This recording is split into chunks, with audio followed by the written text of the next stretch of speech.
first we lift that red hole there and install the brush through the hole like that.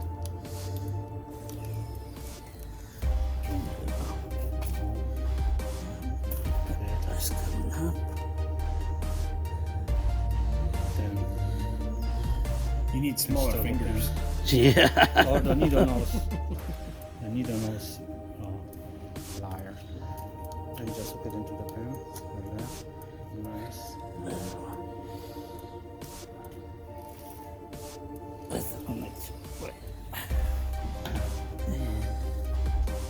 Now the spring is a little bit tricky, but not that tricky.